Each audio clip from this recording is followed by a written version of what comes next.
Hi, and welcome to an easy mashup of two tracks using Ableton Live 5. Ableton Live is absolutely fantastic for this sort of work, and majority of DJs around the world literally do use Ableton for this process. A mashup is using two separately different songs, and when we're talking completely different, that makes the best tracks actually.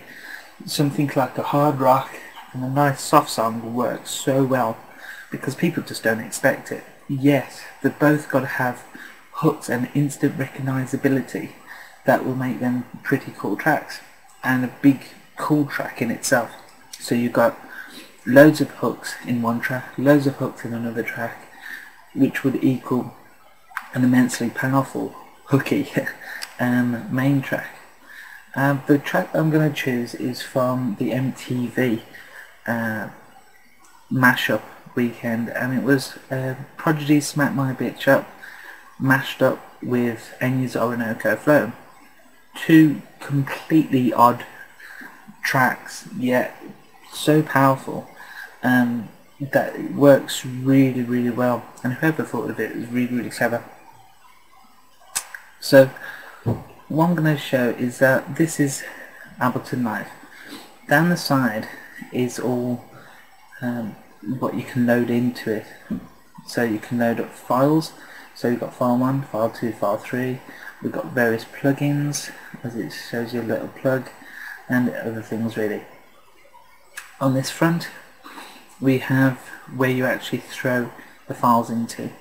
We have audio, which collects all your MP3s and WAVs, and MIDI, which actually does Ableton's Impulse drum machine, and also its little synths as well.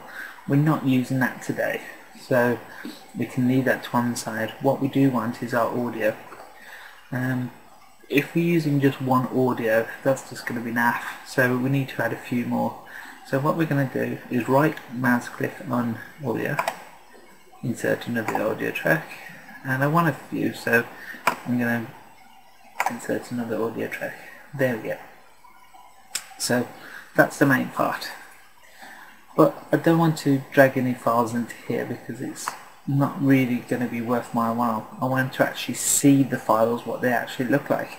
So what to do to that is press tab. There we go. And tab will show what the area looks like in arrangement. So what I'm going to do is I'm going to find my first track, which is Prodigy's Smack My Bitch Up. So it's around here somewhere.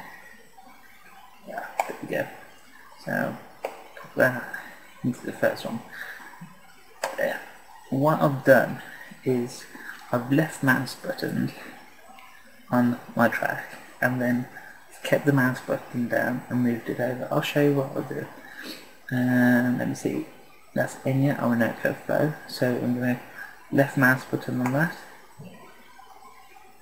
Keep my left mouse button down and simply drag it over.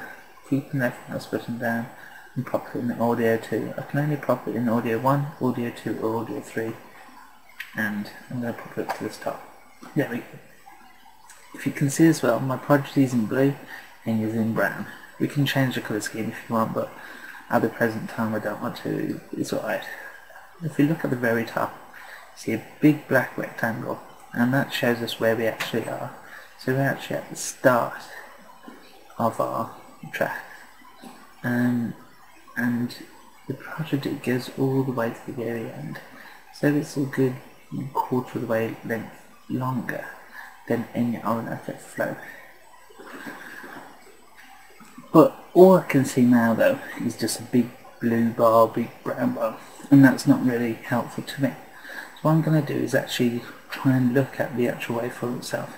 So what I'll do is just go over to the one audio line, and there, my mouse turns into the little up down arrow, and that just tells it to expand or close. So left mouse button again, and then keep left mouse button down and just press down. There you go. And then we want to do the same to our Orinoco Flow, so it goes exactly the same, and bring it down. There we go. So let's play and see what it sounds like.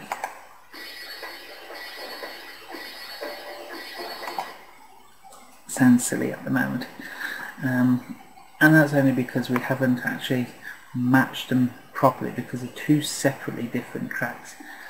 Ableton goes a fantastic way to actually match different beats up, but sometimes you've just got to give it a little bit more help.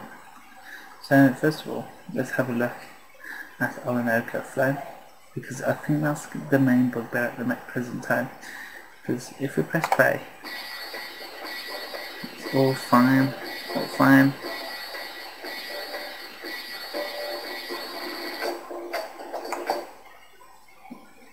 I want it Orinoco Flow, just like the MTV tune, to actually come in with that part. That's when it actually, that kick rumbles on.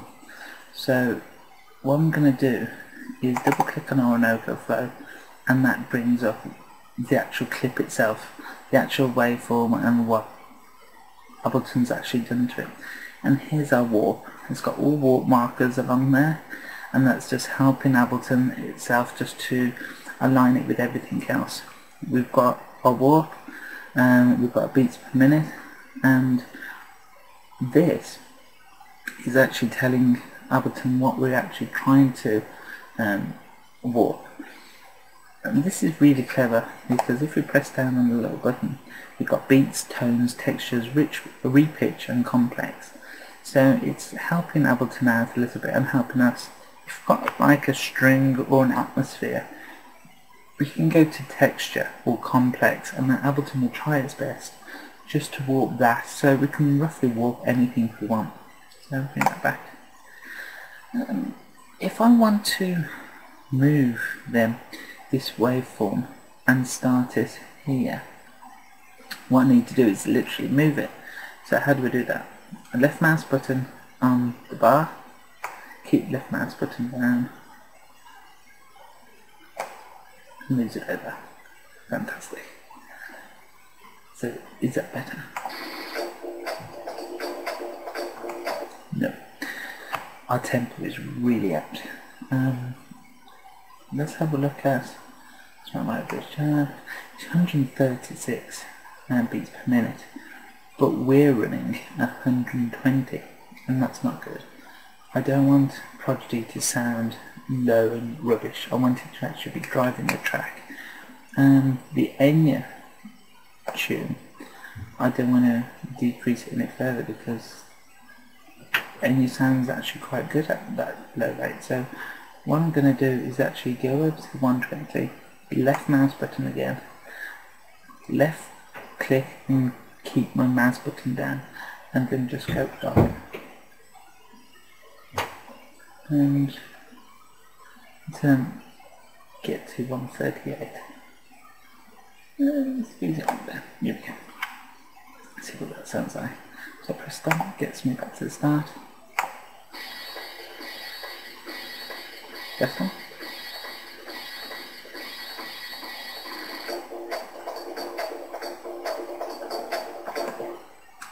No, Orinoco Flow again is causing us problems. So what do we do?